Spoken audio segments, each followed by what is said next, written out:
নবী বলেন দুনিয়ার জমিনে যে বিবিগুলি চারটা কাজ করবে আল্লাহ নবী ওয়াদা দিয়েছেন, কসম খেয়েছেন, মৃত্যুর পরে যে দরওয়াজা দিয়ে ইচ্ছা বিবিগুলি মরতে দেরি, আল্লাহর জান্নাত যাইতে দেরি হবে না। জোরে বলি সুবহানাল্লাহ। আজকে নিয়ত করছি আমরা এখানে বসে আছি, পুরুষ না মহিলা ভাই? কেউ মহিলা মানুষ আছে নাকি? মহিলা মানুষ ওই পাশে আছে, ঠিক না? কারণ মহিলা মানুষ জান্নাতে আল্লাহ তৈরি করছে, আল্লাহ তো পর্দায় থাকবে। আদম আলাইহিস সালামকে তৈরি করছেন কোথায়? জান্নাতের বাইরে। মা হাওয়া আলাইহিস সালামকে কোথায় তৈরি করছেন? জান্নাতের ভিতর। একটা বোঝা যায় আমাদের মা বোনদের অবস্থান হলো পর্দার ভিতরে, আর পুরুষের অবস্থান হলো বাইরে। তো নিয়ত করছি আল্লাহ যদি তৌফিক দান করেন অল্প সময়ের ভিতর এই পুরুষের কয়েকটি হক আপনাদের সামনে আলোচনা করব। সময় যতগুলি হবে না। পুরুষের 8টি হক আল্লাহ হাবিব বলেছেন। কয়টি হক ভাই? স্বামীদের 8টি হক বিবির কাছে, আর বিবিদের হক স্বামীর কাছে 19টি। মনে থাকবে? বিবির হক স্বামীর কাছে কয়টি বললেন? 19টি। আর বিবির কাছে স্বামীর হক কয়টি?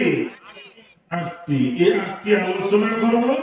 আর আমাদের মা বোন এই 8টা শেষ করার পরেই তাদের আলোচনা করবো ইনশাআল্লাহ। তো আমাদের মা বোনদের অনেক মর্যাদা, এজন্য বলা হয় নারী জাতি শ্রেষ্ঠ জাতি যেন গোলাম ফুল। নারী জাতি শ্রেষ্ঠ জাতি যেন গোলাম ফুল। নারী জাতিকে ভালোবাসে আল্লাহর রাসূল। আমাদের মা বোনদের আল্লাহ রাসূল ভালোবাসে, এই জন্য আল্লাহ রাসূল যেহেতু ভালোবাসেন তাদের মর্যাদা অনেক। পুরুষের হক 1 গুণ, আর আমাদের মায়েদের মর্যাদা আর হক হলো 3 গুণ বেশি মর্যাদা। জোরে বলি সুবহানাল্লাহ। তাহলে কত মর্যাদা তাদের। আজকে পুরুষের এই 8টি হক আদায় না করার কারণে স্বামীগুলিও বিবির 19টি হক আদায় করে না। একের হক আরেক হক আদায় না করার কারণে বিবাহের পর কিছুদিন পরে শুরু হয়ে যায় ঝগড়াঝাটি, মারামারি, ছাড়াছাড়ি, তালাক দেওয়া দেয়। এভাবে জীবন ধ্বংস হয়ে যাইতেছে। পরবর্তীতে এমন হবে দেখবে আমাদের যুগ হবে জাহিলিয়াতের যুগে পরিণত হয়ে যাবে। এজন্য মা বোন খেয়াল করবে, আপনারা স্বামীর 8টা হক আদায় করবে, আর স্বামীগুলি স্ত্রীর 19টি হক আদায় করবে। রাজি আছি তো ইনশাআল্লাহ?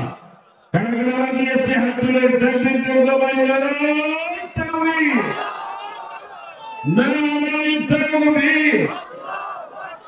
আল কোরআনের আলো, কোরআন হাদিস যেখানে। আলহামদুলিল্লাহ।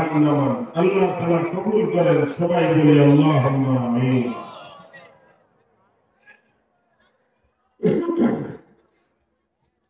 এক নম্বর মনে রাখবেন, স্বামীর হক 1 নম্বর ভাই মুখস্থ করবেন, কারণ আপনার 8টা হক বিবির কাছ থেকে আদায় করে নেবেন। 1 নম্বর হক আল্লাহ হাবিব হাদিসের মধ্যে বলেছেন যে 1 নম্বর হক হলো যখন একটা পুরুষ মহিলাকে বিবাহ করে, অপরিচিত মহিলাকে বিবাহ করার পর সে তার স্ত্রী হয়ে যায়, বিবি হয়ে যায়। এই বিবির ওই দিন থেকে স্বামীর সমস্ত বৈধ কথা এবং কাজ মনে প্রাণে মেনে নেওয়া এটা স্বামীর হক।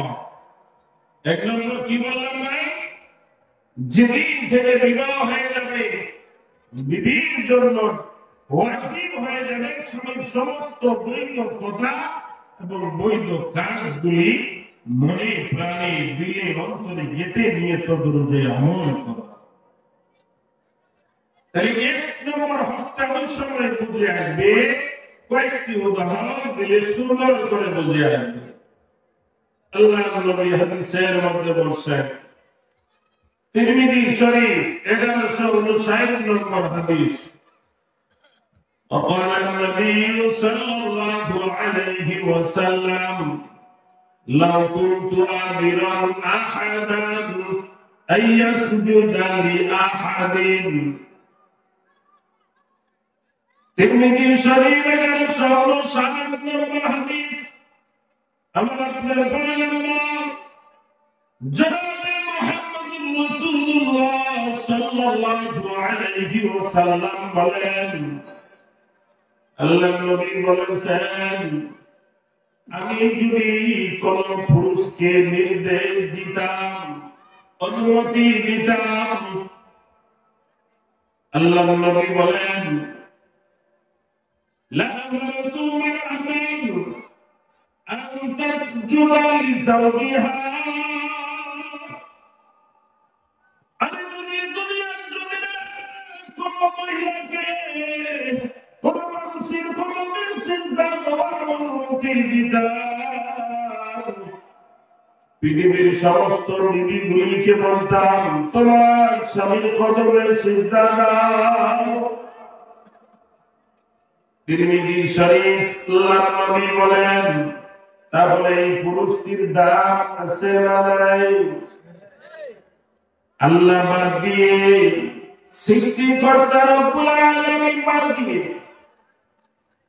আল্লাহর হাবিব নিজের জন্য বলে নাই, তিনি বলেছেন আল্লাহ ব্যতীত পৃথিবীর জমিনে আমি কাউকে যদি সিজদা দেওয়ার অনুমতি দিতাম, সমস্ত মহিলাদেরকে বলতাম তোমরা তোমার স্বামীর কদমে সিজদা দাও। অন্য হাদিসে আল্লাহর নবী বলেন, কারণ তার স্বামীর মৃত্যুর সময়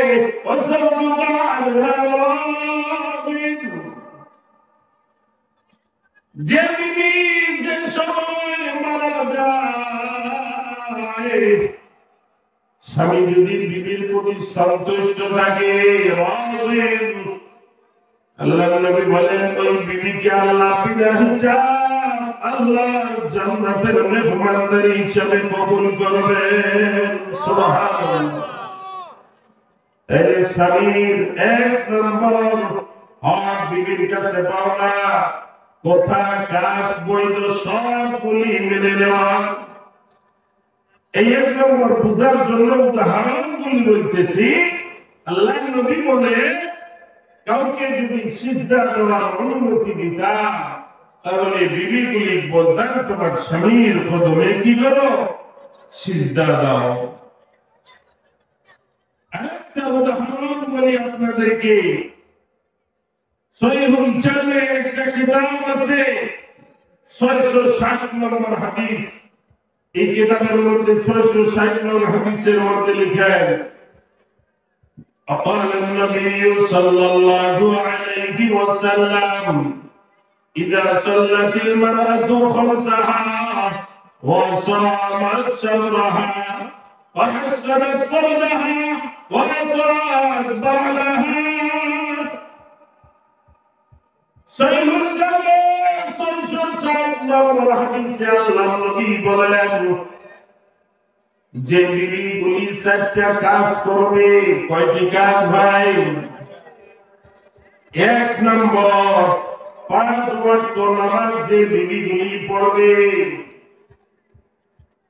২ নম্বর রমজান মাসে রোজা রাখবে। ৩ নম্বর শরীয়তের হেফাজত করবে। নিজের পুরা বডিটা মাত্র স্বামীর জন্য আল্লাহ জায়েজ করে দিয়েছেন, দেখাও জায়েজ। তার মানে বিবি সমস্ত বৈধ কথা কাজগুলি স্বামীর জন্য হালাল, অন্য কারোর জন্য হালাল না। তাহলে এক নম্বর বুঝার জন্য এই হাদিসগুলি আগে বুঝতে হবে। আল্লাহু তাকবীর।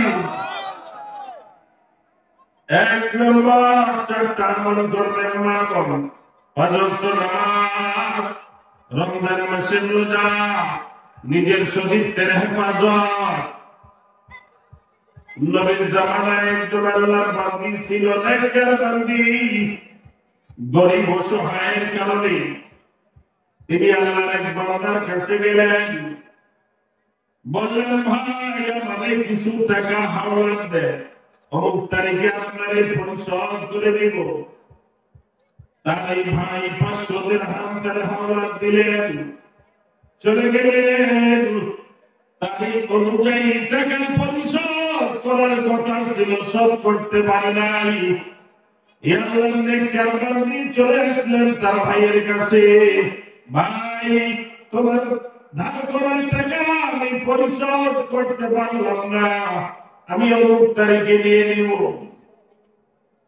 আল্লাহর বান্দা তখন বললেন টাকা দেওয়া লাগবে না, আমার মনের খায়চার শুধু চরিতার্থ করে দিবা, আমার ধার করার টাকা আমার সঙ্গে হাত পার করে দিব, টাকা লাগবে না,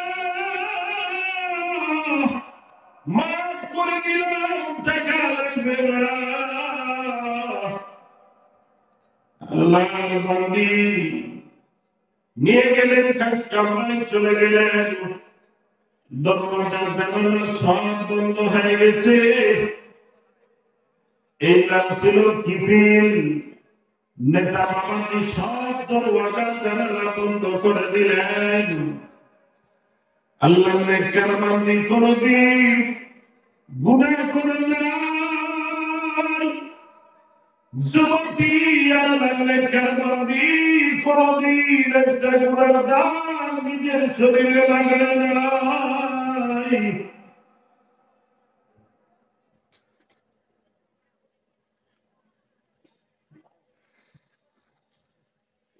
ওই সময় দরজা জানালা সব বন্ধ হয়ে গেছে। আল্লাহর বান্দী এবার খাস কামরায় চলে গেছেন। আল্লাহর বান্দা নিজের জামা কাপড় সব খুলে রেডি হয়ে গেছে। দেখে আল্লাহর বান্দী সিজদায় পড়ে মালিকের দরবারে কান্না করে বলে, আল্লাহ আমার হায়াতের জিন্দেগিতে কোনদিন গুনার কাজ করি নাই। আজকে 500 দিরহামের বিনিময়ে আল্লাহ গুনার কাজে লিপ্ত হয়ে গেলাম, তুমি আমারে মাফ করে দাও, বিপদ থেকে হেফাজত করো আল্লাহ। দোয়া করতেছি নেককার বান্দাগুলি যখন আল্লাহর দরবারে দোয়া করে। আজকে সবে বরাতের অর্থ হলো মুক্তির লাভ, যা চাইবেন আল্লাহ তাই দান করবেন। যারা বলি সুবহানাল্লাহ। আসলে ভাই অসুস্থ, বুঝতেই তো পারতেছেন আমার অবস্থাটাই। আজকে আমাদের জায়গায় প্রোগ্রাম ছিল, অসুস্থতার কারণে সব বাদ দেওয়া আছে। দোয়া করবেন আল্লাহ যেন সবাইকে সুস্থতার কারণে রহমত দান করে। সবাই বলি আল্লাহুম্মা আমিন। তোমাদের রাখবেন আল্লাহর বান্দী সিজদায় পড়ে মালিকের দরবারে দোয়া করে, আল্লাহ তুমি বিপদ থেকে আমাদের বাঁচাও। কিফিল আল্লাহর বান্দা জামা কাপড় সব করে রেডি হয়ে গেছে, মনের খায়সাত চরিতার্থ করবে। আল্লাহর বান্দী কান্না করতেছে। তো আল্লাহর নবী বলেন, যে বিবিগুলি 4টা কাজ করবে, 5 ওয়াক্ত নামাজ, রমজানের রোজা, শরীরের হেফাজত, স্বামীর ইতাআত। আল্লাহর নবী হাদিসের মধ্যে বলেছেন, উদখুলুল জান্নাহ মিন আইয়াবিল জান্নাতি শিরতি। এই বিবিগুলি যেদিন মারা যাবে, মরতে দেরি মালিকের জান্নাতের জান্নাতের দরওয়াজা খুলতে দেরি হবে না। জোরে বলি সুবহানাল্লাহ। আল্লাহ বলবে স্মৃতি, যে দরওয়াজা দিয়ে ইচ্ছা আমার বান্দি, যাও যাও তাড়াতাড়ি যাও, তোমার জন্য আমি আল্লাহ জান্নাতের দরওয়াজা খুলে দিলাম।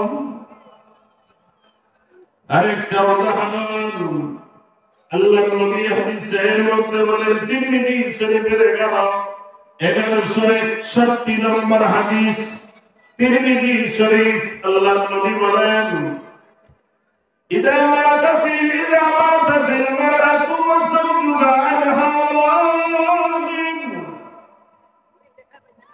স্বামী স্ত্রী বিবাহ বন্ধনে আবদ্ধ হওয়ার পরে একজনের জন্য জীবন দেওয়ার জন্য তৈয়ার হয়ে যায়, ঠিক কিনা ভাই? বৃদ্ধ যখন হয় তখন আরো বেশি মায়া করে। বাবা কি আছে? আল্লাহ তাআলা হায়াতুত তাইয়্যিবা দান করেন। যে পুরুষের স্ত্রী মারা যায় সে বুঝে কত কষ্ট। পরশুদিন শনিবারে গতকালকে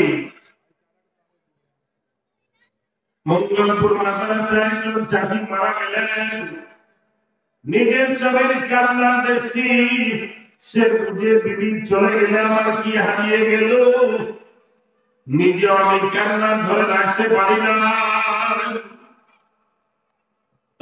নবী তিরমিজি শরীফের হাদিস 1161 হাদিসের মধ্যে আল্লাহ নবী বলেন, যে বিবি ইদা মাতাতিল মারাতু, যখন বিবিটা মারা যাবে, ওয়া যাওজুহা আনহা রাজিন, ওয়া যাওজুহা আনহা রাজিন, মারা গেল, বিবি চলে গেল, কিন্তু ওই সময় তার স্বামী তার উপর রাজিন, তার মানে সন্তুষ্ট। আল্লাহ নবী বলেন, যে বিবির প্রতি নিজের স্বামী যখন খুশি থাকে, মন খুশি থাকে, এই অবস্থায় কোন বিবি যদি মারা যায়, আল্লাহ নবী বলেন, বিবির মরতে দেরি, আল্লাহ জান্নাত যেতে দেরি হয় না। সুবহানাল্লাহ।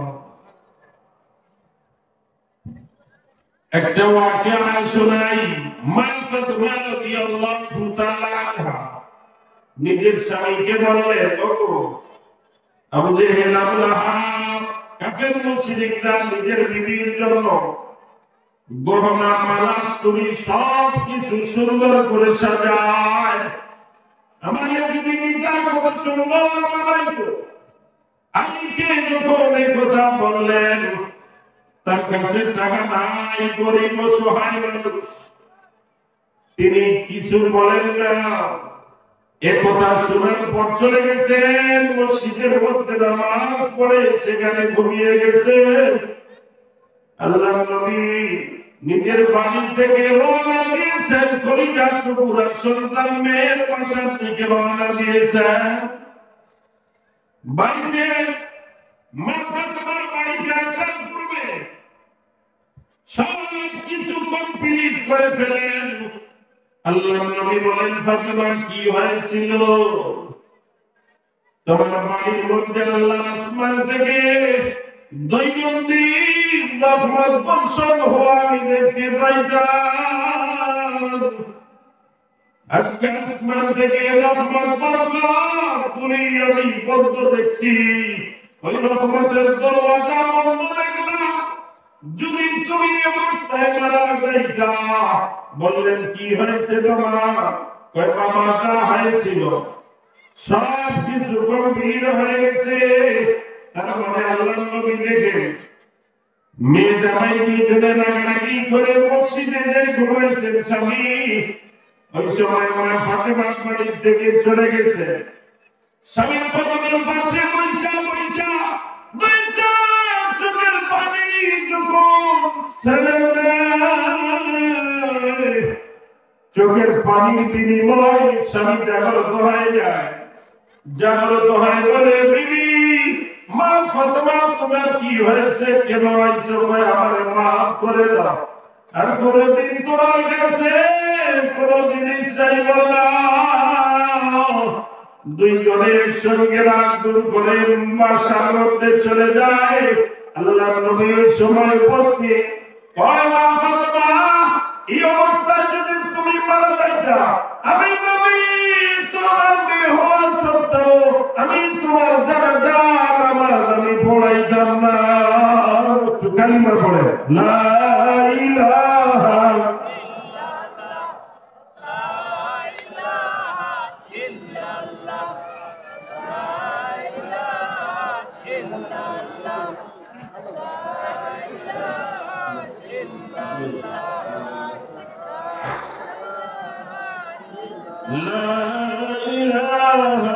illallah zore la ilaha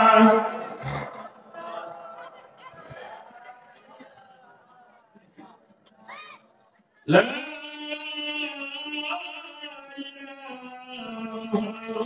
illallah muhammadur rasulullah sallallahu alaihi wasallam। তো ভাই, তাহলে চিন্তা করে সময় কত দাম, কত মূল্য। আজকে আলী রাদিয়াল্লাহু তাআলা আনহু অসন্তুষ্ট হয়েছে, তো রহমত বন্ধ হয়ে গেছে। এজন্য যে স্বামী স্ত্রীর মধ্যে রাগারাগি হয়, ওই বাড়ির মধ্যে রহমত বন্ধ হয়ে যায়। যে স্বামী স্ত্রীর মধ্যে মিল মুহাব্বত ভালোবাসা, আইয়ুমা ইমরাতিন মাতাত ওয়া যাওজুহা আলাহা আমরিন দাখালাতিল জান্নাহ। কিয়ামতের দিন বিনা হিসাব স্বামী স্ত্রীকে আল্লাহ জান্নাত দান করবেন। জোরে বলি সুবহানাল্লাহ। যদি মিল মুহাব্বতে বসবাস করে, সেটা জান্নাতের একটা ঘর। তো এক নম্বর কি বললাম ভাই? বিবাহ শাদী হওয়ার পর স্বামীর সমস্ত বৈধ কাজ কর্ম কথাবার্তা সবগুলি বিবি মনে প্রাণে মেনে নিবে। আপনাদের মিষ্টি হক একটু দ্বারা আপনাদের হকগুলিও বলবো ইনশাআল্লাহ। তো 2 নম্বর হক হইল বিবির কাছে, 2 নম্বর স্বামীর পাওনা হক হইল বিবি স্বামীর বাড়ির সমস্ত কাজকর্মগুলি একাই আঞ্জাম দিবে। এখন বাড়ি বুয়া লাগে, কাজের মেয়ে লাগে, এই কারণে দেখবেন বাড়ির চেতনা বেশি। নিজের বিবির রাইখা এই মহিলার সাথে কোনো কাজ করে, ঠিক কিনা? এই জন্য নিজের বাড়ির কাজগুলি আপনি নিজেই করবেন, দেখবেন আল্লাহ রহমত বর্ষণ হইতে থাকবে। আপনি যে বললেন করেন না, স্বামীর 2 নম্বর হলো পাওনা হলো বিবির কাছে স্বামীর বাড়ির সমস্ত কাজ কর্মগুলি নিজেই আঞ্জাম দিবেন। মা ফাতেমার হাদিস দেখেন, আবু দাউদ শরীফের 1988 নম্বর হাদিসে খুলে দেখেন। 1988 নম্বর হাদিসে আল্লাহর নবী বলেন, মা ফাতেমা নিজেই তিনি যাতার কাজ করতেন, যাতা দিয়ে তিনি সব পিছতেন, পিছতে পিছতে হাতগুলি ফোসা ফেলাই দিতেন। তিনি কলসে করে পানি টানতে টানতে, পানি আনতে আনতে তিনি নিজের কোমরে দাগ ফেলিয়ে দিয়েছেন। বাড়ির সমস্ত কাজ কর্মগুলি নিজের ঝাড়ু দিতে দিতে সমস্ত কাপড় চোপড়গুলি বেশিরভাগ ময়লা করে ফেলাইতেন। সমস্ত কাজগুলি নিজেই করছেন। 1988 আবু দাউদ শরীফের হাদিস। আলী রাদিয়াল্লাহু তাআলা আনহু বললেন, ফাতেমা তোমার আব্বুর কাছে খাদেমা আছে, খাদেমা তারে যাও একটা খাদেমা নিয়েছে, তাহলে তোমার কাজগুলি সহজ হয়ে যাবে। তিনি দৌড় মারলেন। দেখেন পয়গম্বর তার আব্বা যান ব্যস্ত, চাইতে পারবে, ঘুরে আসছে। কি হয়েছিল গেছিলা কেন আমার কাছে? তখন আলী নিজেই বলে, আপনার মেয়ে যাতার কাজ করতে করতে দেখো না হাতগুলি ফোসা পড়ে গেছে, কলসে করে পানি আনতে আনতে কবরে দাগ পড়ে গেছে, বাসা ঝাড়ু দিতে দিতে জামার কাপড়গুলি অধিকাংশ ময়লা থাকে। একটা খাদেমা দিলে আপনার মেয়ে সহজ হয়। ওই সময় আল্লাহর নবী নিজের মেয়েকে বলেন, ইয়া খায়রুল্লাহি খাদেম, আমার কলিজার টুকরা মেয়ে ফাতিমা, খাদেমার চাইতে উত্তম একটা আমল শিক্ষা দেই, যে আমলটা যদি করতে পারো নেকটা খাদেমা হলে তোমার বাসার সমস্ত কাজগুলি করবে, আরাম পাইবা, সুখ পাইবা, কিন্তু বাড়ি থেকে বিপদ আপদ দূর হবে না। আল্লাহ নবী বলেন, আমার কলিজার টুকরা মেয়ে, তোমার একটা আমল দেই, তুমি রাতের বেলায় এশারের নামাজ পড়ার পরে যখন বিছানায় ঘুমাইতে যাইবা, 33 বার সুবহানাল্লাহ, 33 বার আলহামদুলিল্লাহ, 34 বার আল্লাহু আকবার তাসবিহ ফাতিমি বলা হয়। এমনটা করে যদি তুমি বিছানায় ঘুমাও, যে খাদের তোমার যাতা বিছানার খানায় সহযোগিতা করবে, 100 বার তাসবিহ ফাতিমি কেউ যদি আমল করে, এর চেয়ে বেশি উত্তম। আল্লাহ নবী বলেন, কেউ যদি একবার সুবহানাল্লাহ এই জবান দিয়ে কেউ যদি তেলাওয়াত করে সুবহানাল্লাহ, আল্লাহ পাক হয় আমার মালিক, যে আল্লাহ আসমান বানাইছেন, জমিন বানাইছেন, আমি আল্লাহকে আমি সৃষ্টি করছে, সব কিছু মাখলুকাতের মালিক ওই আল্লাহ।